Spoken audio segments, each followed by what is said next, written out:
Hello guys, வணக்கம் and welcome back to சிறப்பு media 2.0. இந்த வீடியோவில் நம்ம எதை பற்றி பார்க்க போகிறோம் அப்படின்னு பார்த்தீங்கன்னா, பிக் பாஸ் சீசன் 7ஓட 12வது வாரத்துக்கான 5வது நாளுக்கான இரவு நேர ஓட்டிங் முடிவுகளை தான் இந்த வீடியோவில் முழுசாக பார்க்க போகிறோம்.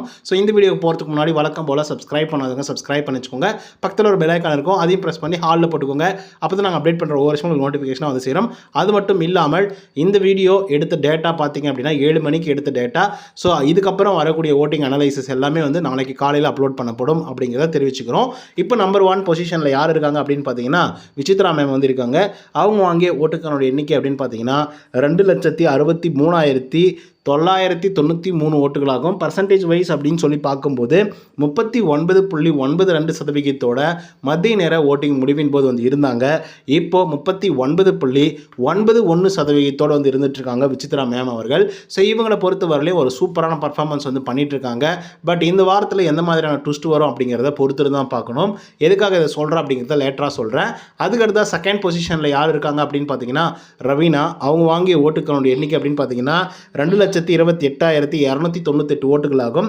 பர்சன்டேஜ் வைஸ் அப்படின்னு சொல்லி பார்க்கும்போது 34.69% மத்திய நேர முடிவின் போது வந்து இருந்தாங்க ரவீனா அவர்கள். இப்போ வந்து பார்த்தீங்க அப்படின்னா 34.51% இருந்துட்டு இருக்காங்க ரவீனா அவர்கள். ஸோ இந்த வாரத்தை பொறுத்தவரையில் அடிச்சு தும்சம் பண்ணிட்டு இருக்காங்க ஓட்டிங்ஸில் அப்படின்னே வந்து சொல்லலாம்.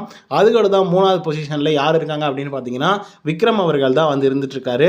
அவர் வாங்கிய ஓட்டுக்களுடைய எண்ணிக்கை அப்படின்னு பார்த்தீங்கன்னா 1,69,160 ஓட்டுகளாகும். பர்சன்டேஜ் வைஸ் அப்படின்னு சொல்லி பார்க்கும்போது 25.38% மத்திய நேர முடிவின் போது வந்து இருந்தாப்புல. இப்போ 25.57% வந்து இருந்துட்டு இருக்காரு விக்ரம் அவர்கள்.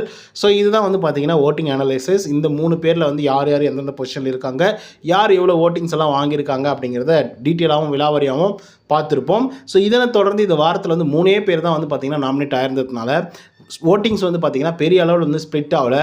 ஒருவேளை 5 பேரோ இல்லை 6 பேரோ 7 பேரோ வந்திருந்தாங்க அப்படின்னா ஓட்டிங்ஸ் வந்து பயங்கரமாக ஸ்ப்ளிட் ஆகிருக்கும்.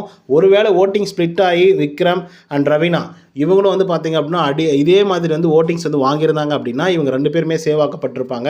பட் இது வந்து ஒரு சூழ்ச்சி அப்படிங்கிற மாதிரி தான் வந்து சொல்லி ஆகணும்.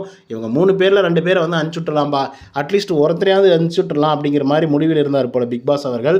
ஸோ அதனால் 3 பேர் தான் வந்து நாமினேட் பண்ணதாக வந்து சொல்லிட்டாரு, 3 ஓட்டுக்களை மட்டும் வச்சுக்கிட்டு நாமினேஷனில்.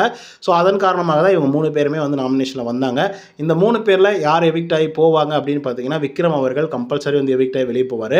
அதே மாதிரி இந்த வாரத்தில் டபுள் எவிக்ஷன் அப்படிங்கிற ஒரு கான்செப்ட் இருந்துச்சு அப்படின்னா கண்டிப்பாக ரவீனா அவர்களும் எவிக்ட் ஆகி போகிறதுக்கான வாய்ப்புகள் அதிகமாகவே இருக்குது. ஸோ பொறுத்திருந்து பார்ப்போம் என்ன விஷயங்கள் நடக்குது அப்படின்னு சொல்லிட்டு.